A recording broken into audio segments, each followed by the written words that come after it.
বাংলাদেশের জাতীয় নির্বাচনে বরাবরই ট্রাম্প কার্ড হিসেবে পরিচিত বন্দর নগরী চট্টগ্রাম ব্যবসা বাণিজ্যের প্রাণকেন্দ্র হওয়ায় এই জেলার আসনগুলো দখলে নিতে এবারও নিজেদের সর্বোচ্চ শক্তি নিয়ে মাঠে নেমেছে প্রধান রাজনৈতিক দলগুলো। ত্রয়োদশ জাতীয় সংসদ নির্বাচনে চট্টগ্রামের 16টি আসন ঘিরে এবার মূল লড়াই বিএনপি ও জামাত ইসলামীর মধ্যে। ঐতিহাসিকভাবে চট্টগ্রামকে বিএনপির দুর্গ বলা হলেও এবার ভিন্ন সমীকরণ তৈরি হচ্ছে কয়েকটি আসনে বিদ্রোহী প্রার্থী থাকায়। বিএনপি এই জেলার 16টি আসনের সবকটিতেই প্রার্থী দিয়েছে।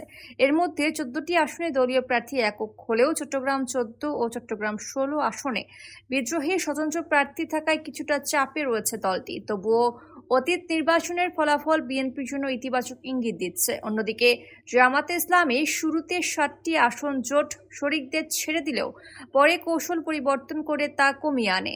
শেষ পর্যন্ত চট্টগ্রামের 12টি আসনে জামাত নিজস্ব প্রার্থী দিয়েছে। একটি আসন জাতীয় নাগরিক পার্টি, একটি বাংলাদেশ খেলাফত মজলিস এবং একটি এলডিপিকে ছেড়ে দেওয়া হয়েছে।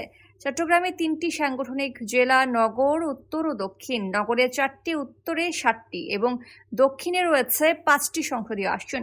দক্ষিণ চট্টগ্রামের সাতকানিয়া ও লোহাগাড়া এলাকায় জামায়াতের ঐতিহাসিক শক্ত অবস্থান রয়েছে। অতীতে এখান থেকে একাধিকবার এমপি নির্বাচিত হয়েছেন জামায়াতের প্রার্থীরা। নগর এলাকায় চকবাজার, আন্দরকিল্লা, দিওয়ানবাজার ও পাঁচলাইশ এলাকাকে জামায়াতের ঘাঁটি বলা হয়। তবে নগরের 4টি আসনে বিএনপি শুরু থেকেই জোটকে কোনো ছাড় না দিয়ে এককভাবে নির্বাচনে যাওয়ার সিদ্ধান্ত নিয়েছে। উত্তর চট্টগ্রামে বিএনপি ঐতিহাসিকভাবে শক্তিশালী। এখানে 7টি আসনের মধ্যে কেবল চট্টগ্রাম 4 আসনটি জামাত জোট শরিককে ছেড়ে দিয়েছে। বাকি আসনগুলোতে নিজস্ব প্রার্থী দিয়েছে তারা। জামাত বলছে, বিএনপির অভ্যন্তরীণ কোন্দল ও বিদ্রোহী প্রার্থীদের কারণে শেষ মুহূর্তে চট্টগ্রামে চমক দেখাতে পারে তারা। অন্যদিকে বিএনপির দাবি, জামায়াতের এই হিসাব বাস্তবতায় মিলবে না। শেষ পর্যন্ত চট্টগ্রামের এই হাই ভোল্টেজ লড়াইয়ে কারা এগিয়ে থাকবে তার উত্তর মিলবে ভোটের মাঠেই। আল্লাহ হাফেজ।